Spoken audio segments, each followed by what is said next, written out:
उम्मीद करती हूँ आप सभी अच्छे होंगे। क्लास 11th के सेकेंड चैप्टर का ये मेरा चौथा वीडियो है। अभी तक आप लोग 3 वीडियो इसी चैप्टर का 3 वीडियो देख चुके हैं। जैसा कि पहले वाले वीडियो में मैंने आप लोग को बैक्टीरिया के बारे में सब कुछ बता दिया था। उसमें बैक्टीरिया के स्ट्रक्चर, उससे संबंधित जो भी बातें थी वो पिछले वीडियो में आप लोग पढ़ चुके हैं। तो ये हमारा चौथा वीडियो है। इस वीडियो में मैं आपको बैक्टीरिया में पोषण के बारे में बताऊंगी कि बैक्टीरिया में किन किन विधियों से पोषण होता है। जैसा कि पहले मैंने बताया था कि सबसे अधिक पोषण में विविधता बैक्टीरिया में ही पाया जाता है।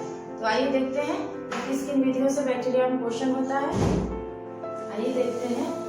बैक्टीरिया में पोषण विधियों के आधार पर जीवाणुओं को 3 वर्गों में बांटा गया है। बैक्टीरिया को पोषण विधियों के आधार पर 3 वर्ग में बांटा गया है। फर्स्ट है स्वपोषी, सेकंड है विषमपोषी एंड थर्ड है सहजीवी। पहला है स्वपोषी, दूसरा विषमपोषी और तीसरा है सहजीवी। अब स्वपोषी बैक्टीरिया को फिर से 2 वर्गों में बांटा गया है। पहला है प्रकाश संश्लेषी जीवाणु, दूसरा है रसायन संश्लेषी जीवाणु। जैसे कि जो बैक्टीरिया प्रकाश ऊर्जा का उपयोग करते हैं अपने पोषण के लिए उसे प्रकाश संश्लेषी जीवाणु कहेंगे, और जो रसायन ऊर्जा का उपयोग करते हैं उसे रसायन संश्लेषी जीवाणु कहेंगे। इस तरह से अब प्रकाश संश्लेषी जीवाणु को भी 2 वर्गों में बांटा गया है। प्रकाश संश्लेषी अकार्बनिक पोषक जीवाणु और दूसरा है प्रकाश संश्लेषी कार्बनिक पोषक जीवाणु। अगला रसायन संश्लेषी जीवाणु को भी 2 वर्गों में बांटा गया है। रसायन संश्लेषी अकार्बनिक पोषक जीवाणु और दूसरा है रसायन संश्लेषी कार्बनिक पोषक जीवाणु। तो इस तरह से हम एक एक करके सबके बारे में विस्तार से पढ़ेंगे कि इसका क्या एग्जाम्पल है और क्यों उसको प्रकाश संश्लेषी अकार्बनिक कहा गया, प्रकाश संश्लेषी कार्बनिक क्यों कहा गया, प्रकाश संश्लेषी क्यों कहा गया, रसायन संश्लेषी क्यों कहा गया। आइए अब एक एक करके इसको डिटेल में पढ़ते हैं। आइए देखते हैं स्वपोषी जीवाणु। स्वपोषी जीवाणु किसे कहते हैं? वे जीवाणु जो प्रकाश ऊर्जा या रासायनिक ऊर्जा का उपयोग करके अपना भोजन स्वयं बनाते हैं। जैसा कि नाम से ही स्पष्ट है, स्वपोषी जीवाणु। स्वपोषी जीवाणु कहने का अर्थ है कि वैसे जीवाणु, वैसे बैक्टीरिया जो अपना भोजन स्वयं बनाते हैं उसे स्वपोषी जीवाणु कहते हैं। और अपना भोजन स्वयं वो कैसे बनाएंगे? या तो प्रकाश ऊर्जा का उपयोग करेंगे या रासायनिक ऊर्जा का उपयोग करेंगे। कहीं ना कहीं से जैसे आप लोग जानते हैं कि पेड़ पौधे अपना भोजन स्वयं बनाते हैं। तो पेड़ पौधे अपना भोजन स्वयं बनाते हैं तो किस ऊर्जा का उपयोग करते हैं? प्रकाश ऊर्जा का। तो एक चीज और याद रखना है कि प्रकाश ऊर्जा का उपयोग पेड़ पौधे किसके द्वारा करते हैं? किसके द्वारा पेड़ पौधे प्रकाश ऊर्जा को अवशोषित कर पाते हैं? एक वर्णक पाया जाता है पेड़ पौधों में, पिगमेंट, जिसको कि आप सभी जानते हैं कि क्लोरोफिल। क्लोरोफिल वर्णक, क्लोरोफिल पिगमेंट जो पेड़ पौधों में पाया जाता है वो प्रकाश ऊर्जा को अवशोषित करता है प्रकाश संश्लेषण करने में, पेड़ पौधों को भोजन बनाने में। तो उसी तरह से बैक्टीरिया में भी है कि अगर बैक्टीरिया अपना भोजन स्वयं बनाता है तो उसे भी उस प्रकाश ऊर्जा को अवशोषित करने के लिए किसी न किसी वर्णक की आवश्यकता होगी। जैसे कि पेड़ पौधों में वर्णक पाया जाता है तो उसी तरह से वर्णक इसमें भी पाए जाते हैं, बैक्टीरिया में भी, और उन वर्णकों का नाम अलग अलग है। क्लोरोफिल की तरह ही इसमें भी वर्णक पाए जाते हैं।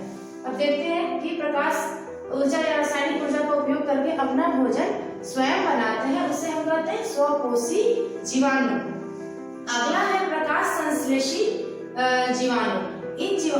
प्रकाश संश्लेषी फर्स्ट है, इसमें प्रकाश संश्लेषी जीवाणु। इन जीवाणुओं में क्लोरोफिल से मिलते जुलते वर्णक पाए जाते हैं। स्वपोषी जीवाणु के अंतर्गत 2 तरह के जीवाणु हो गए। एक हो गया प्रकाश संश्लेषी, दूसरे हो गए रसायन संश्लेषी। तो प्रकाश संश्लेषी जो जीवाणु होंगे उसमें क्लोरोफिल के जैसे ही कुछ वर्णक पाए जाएंगे। इसका जैसे कि बैंगनी व लाल जीवाणुओं में कौन सा वर्णक पाया जाता है? बैक्टीरियो परपुरिन या फिर बैक्टीरियो क्लोरोफिल। ये बहुत ही इंपॉर्टेंट है, इसको याद कर रख लीजिएगा। Bacteriopurpurin and bacteriochlorophyll. जैसे कि पेड़ पौधों में क्लोरोफिल होता है उसी तरह से बैक्टीरिया में है तो उसका क्या नाम हो गया? Bacterio chlorophyll. इस तरह से ये वर्णक पाया जाता है। इसी का प्रकाश संश्लेषी जीवाणु को भी हम दो भागों में बांटते हैं। फर्स्ट में फ्लो चार्ट मैंने दे दिया था आप लोग को समझने के लिए, ताकि कंफ्यूजन ना हो कि किसको कैसे कैसे डिवाइड किया गया। तो उसको पहले ध्यान से उस फ्लो चार्ट को देख के समझ लीजिएगा कि वो कैसे डिवाइड हुआ है। स्वकोशी, विषमकोशी, सजीवी, फिर स्वकोशी के दो भागों में बांट दिए, फिर उसको भी दो भाग में बांटते हैं एक एक करके। प्रकाश ऊर्जा का उपयोग करने वाले जीवाणु और रसायन ऊर्जा का उपयोग करने वाले जीवाणु को दो दो भागों में डिवाइड किया गया है। तो इसमें है प्रकाश संश्लेषी अकार्बनिक पोषक जीवाणु। प्रकाश संश्लेषी अकार्बनिक पोषक जीवाणु जो कि वैसे जीवाणु जो कि अकार्बनिक पदार्थ का उपयोग करते हैं अपने भोजन बनाने के लिए, उसको हम क्या कहेंगे? प्रकाश संश्लेषी अकार्बनिक पोषक जीवाणु। उसके उदाहरण है हरे गंधक जीवाणु। इसमें कौन सा वर्णक पाया जाएगा? Chlorobium chlorophyll. याद रखने की चीज है ये, अच्छे से इसको याद रख लेना है। इसमें क्लोरोबियम क्लोरोफिल पाया जाता है। इसका सबसे अच्छा एग्जाम्पल है क्लोरोबियम। ये बहुत इंपॉर्टेंट है कि प्रकाश संश्लेषी अकार्बनिक पोषक जीवाणु में कौन सा वर्णक पाया जाएगा? Chlorobium chlorophyll. हरे गंधक जीवाणु में क्लोरोबियम क्लोरोफिल पाया जाता है। हरे गंधक जीवाणु क्या करते हैं कि गंधक का उपयोग करते हैं अपने भोजन बनाने के लिए, तो उसमें क्लोरोबियम क्लोरोफिल पाया जाता है। उनकी सहायता से प्रकाश ऊर्जा द्वारा CO2 का H2S की उपस्थिति में ऑक्सीकरण होता है। जैसा कि पेड़ पौधे में आप लोग जानते हैं कि पेड़ पौधे में क्या होता है? क्लोरोफिल की प्रकाश ऊर्जा का उपयोग करके CO2 का ऑक्सीकरण करता है H2S H2O जल की उपस्थिति में।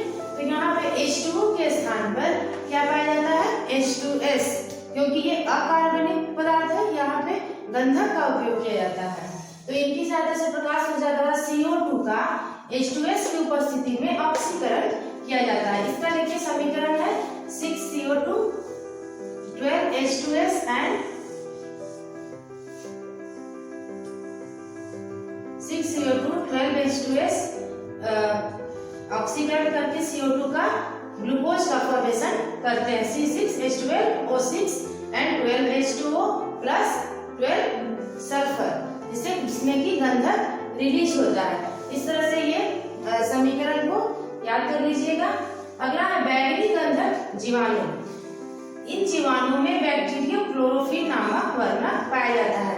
जैसा कि हरे गंधक जीवाणु में क्या पाया गया था? क्लोरोबियम, उसी तरह से बैगनी गंधक जीवाणु में बैक्टीरियो क्लोरोफिल पाया जाएगा, जिसका सबसे अच्छा उदाहरण है क्रोमैटियम। अगला है प्रकाश संश्लेषी कार्बनिक जीवाणु। जैसे कि प्रकाश संश्लेषी अकार्बनिक जीवाणु के बारे में हम लोगों ने देखा कि उसमें अकार्बनिक पदार्थ जैसे कि गंधक का उपयोग होता था प्रकाश संश्लेषण करने के लिए, भोजन बनाने के लिए। उस तरह से यहाँ पे प्रकाश संश्लेषी कार्बनिक जीवाणु जो होंगे, कार्बनिक बैक्टीरिया जो होंगे, वो किसी कार्बनिक पदार्थ का उपयोग करेंगे अपने भोजन बनाने के लिए। जैसे कि बैगनी गैर गंधक जीवाणु, ये क्या करेंगे कि ये जीवाणु अल्कोहल या अन्य कार्बनिक तत्वों से अपना भोजन स्वयं बनाते हैं। ये जो बैक्टीरिया होते हैं वो अल्कोहल का उपयोग करेंगे अपना भोजन बनाने के लिए। इसका उदाहरण है रोडोस्पाइरिलम व रोडोस्यूडोमोनास। इस तरह से गैर गंधक जो जीवाणु होंगे वो गंधक का उपयोग न करके किसी कार्बनिक पदार्थ का यूज करते हैं अपने भोजन बनाने के लिए। अब आइए देखते हैं रसायन संश्लेषी जीवाणु के बारे में। हम लोगों ने जैसा कि प्रकाश संश्लेषी जीवाणु के बारे में देखा कि उसमें जीवाणु जो है वो क्या करते हैं? प्रकाश ऊर्जा का उपयोग करते हैं अपने भोजन बनाने के लिए। और वहाँ पे किस चीज की आवश्यकता पड़ती थी प्रकाश ऊर्जा का उपयोग करने के लिए? एक पिगमेंट की आवश्यकता पड़ती थी, एक वर्णक की, क्लोरोफिल की तरह। बैक्टीरियो क्लोरोफिल, क्लोरोबियम, इस तरह से वर्णक की आवश्यकता पड़ी थी प्रकाश ऊर्जा को अवशोषित करने के लिए। परंतु यहाँ क्या होगा कि रसायन संश्लेषी जीवाणु में ये जीवाणु कार्बनिक तथा अकार्बनिक पदार्थों के ऑक्सीकरण से प्राप्त ऊर्जा का उपयोग अपने भोजन निर्माण में करते हैं। यहाँ पे प्रकाश का उपयोग नहीं होता है, यहाँ पे कार्बनिक तथा अकार्बनिक पदार्थों के ऑक्सीकरण के बाद जो ऊर्जा मिलती है उस ऊर्जा का उपयोग भोजन बनाने में किया जाता है। तो इससे स्पष्ट है कि अब यहाँ पे प्रकाश ऊर्जा का उपयोग नहीं करना है तो वर्णक की भी कोई आवश्यकता नहीं होगी, किसी तरह का कोई क्लोरोफिल या बैक्टीरियो क्लोरोफिल की आवश्यकता नहीं होगी। इस चीज को अच्छे से याद कर लीजिएगा, किसी तरह का कोई कंफ्यूजन ना रहे कि रसायन संश्लेषी जो बैक्टीरिया रहेंगे वहां पे किसी तरह की कोई वर्णक की आवश्यकता नहीं होगी। तो यहाँ रसायन संश्लेषी बैक्टीरिया में दो प्रकार के हो गए, रसायन अकार्बनिक पोषक जीवाणु और रसायन कार्बनिक पोषक जीवाणु। अकार्बनिक पोषक जीवाणु का उदाहरण है नाइट्रीकरण जीवाणु, जैसे कि नाइट्रोजन फिक्सेशन में पहले भी हम लोगों ने पढ़ा था कि नाइट्रोजन फिक्सेशन के लिए बैक्टीरिया का उपयोग होता है। तो नाइट्रीकरण जो बैक्टीरिया होते हैं, नाइट्रीकरण जो जीवाणु होते हैं वो क्या करते हैं, वो रसायन अकार्बनिक पोषक जीवाणु के अंतर्गत आते हैं। तो इसमें नाइट्रोसोमोनास इसका उदाहरण है। नाइट्रोसोमोनास वो क्या करता है कि अमोनिया को ऑक्सीकृत करके ऊर्जा प्राप्त करता है। पहले ही इसके डेफिनेशन में दिया गया है कि किसी भी कार्बनिक या अकार्बनिक पदार्थ का ऑक्सीकरण करके ऊर्जा का उपयोग किया जाता है भोजन बनाने में। तो यहाँ पे नाइट्रोसोमोनास अमोनिया का ऑक्सीकरण करेगा, अमोनिया को ऑक्सीकृत करके ऊर्जा प्राप्त करता है। इसका देखिए समीकरण है कि NH2 + 3O2 NO2 + H2O + hydrogen plus energy. अगला है नाइट्रोबैक्टर। नाइट्रोबैक्टर बैक्टीरिया क्या करेगा, नाइट्राइट को नाइट्रेट में परिवर्तित करता है। ये बैक्टीरिया नाइट्राइट को, जैसा कि यहाँ पे समीकरण दिया हुआ है कि ये नाइट्राइट को नाइट्राइट में परिवर्तित कर रहा है। नाइट्रेट जो है यहाँ पे उसको नाइट्रेट में परिवर्तित करने के बाद जो ऊर्जा मिलती है उस ऊर्जा का उपयोग भोजन बनाने में किया जाता है। इस तरह से ये जो उदाहरण दिए गए हैं वो बहुत ही इम्पोर्टेंट है, इसको आप लोग अच्छे से याद कर लीजिएगा। जितने भी एग्जाम्स आते हैं, नीट का हो या फिर एनुअल एग्जाम्स हैं, उसमें इससे बहुत सारे क्वेश्चंस पूछे जाते हैं। इन सभी नामों को, उदाहरण को और वर्णक को, इन सभी चीजों को अच्छे से रट के याद कर लेना है और समझ भी लेना है। अब आइए देखते हैं रसायन कार्बनिक पोषक जीवाणु। रासायनिक कार्बनिक पोषक जीवाणु में क्या होता है कि ये जीवाणु अपना भोजन जो बनाते हैं वो किसी कार्बनिक पदार्थ का उपयोग करके बनाते हैं। कार्बनिक पदार्थ के ऑक्सीकरण से जो ऊर्जा मिलती है उसका उपयोग अपने भोजन बनाने में करते हैं। इसका उदाहरण है मिथेनोजन। इसमें क्या होता है कि मीथेन को ऑक्सीकृत कर ऊर्जा प्रदान, ये जीवाणु मीथेन को ऑक्सीकृत कर ऊर्जा प्रदान करते हैं। मिथेनोजन जो होते हैं ये मीथेन को ऑक्सीकृत करके अपना ऊर्जा प्रदान करते हैं। इसका की समीकरण है CH4 + 2O2 CO2 H2O and energy. इसका उदाहरण है मिथेनोकोकस। अगला है, इस तरह से हमारा ये स्वपोषी जीवाणु का जो बहुत सारे प्रकार थे वो यहाँ पे समाप्त होता है। कि स्वपोषी जीवाणु में हम लोगों ने क्या क्या देखा कि इसमें प्रकाश संश्लेषी जीवाणु, रसायन संश्लेषी जीवाणु, प्रकाश संश्लेषी जीवाणु में प्रकाश संश्लेषी कार्बनिक जीवाणु, प्रकाश संश्लेषी अकार्बनिक जीवाणु, रसायन संश्लेषी जीवाणु में दो प्रकार के हम लोगों ने देखा, रसायन संश्लेषी कार्बनिक जीवाणु और रसायन संश्लेषी अकार्बनिक जीवाणु। इस तरह से स्वपोषी हमारा समाप्त होता है, ये क्लियर है। अगला है विषमपोषी जीवाणु। जैसे कि 3 भागों में हम लोगों ने डिवाइड किया था जीवाणुओं को, स्वपोषी, विषमपोषी और सहजीवी। तो स्वपोषी के बारे में हम लोगों ने बहुत डिटेल में देख लिया, सबके कितने टाइप्स हैं और कितने उदाहरण हैं। अगला है विषमपोषी। तो विषमपोषी कहने का अर्थ है कि वैसे जीवाणु जो अपना भोजन स्वयं न बनाकर किसी दूसरे जीव पर आश्रित रहते हैं, किसी दूसरे जीव पर आश्रित रहे या फिर किसी सड़े गले पदार्थ से अपना भोजन प्राप्त करते हैं। ये दूसरे जीवों से या मृत सड़े गले वस्तुओं से अपना भोजन प्राप्त करते हैं, इन्हें विषमपोषी जीवाणु कहते हैं। इसका उदाहरण है स्ट्रेप्टोकोकस और इकोलाई। अगला है सहजीवी जीवाणु। सहजीवी जीवाणु कहने का अर्थ है कि वैसे जीवाणु जो किसी के ऊपर आश्रित रहकर उसे भी लाभान्वित करते हैं और खुद भी लाभान्वित होते हैं। दोनों साथ साथ सहजीवी में एक दूसरे पे दोनों आश्रित होते हैं। ये जीवाणु जिसपे अपना भोजन ग्रहण करते हैं जिससे वो भी उससे लाभान्वित होता है। इसका उदाहरण है राइजोबियम। जैसा कि आप लोग पहले भी आप लोगों ने पढ़ा होगा कि राइजोबियम जो होता है वो दलहनी पौधे की जड़ों में पाया जाता है।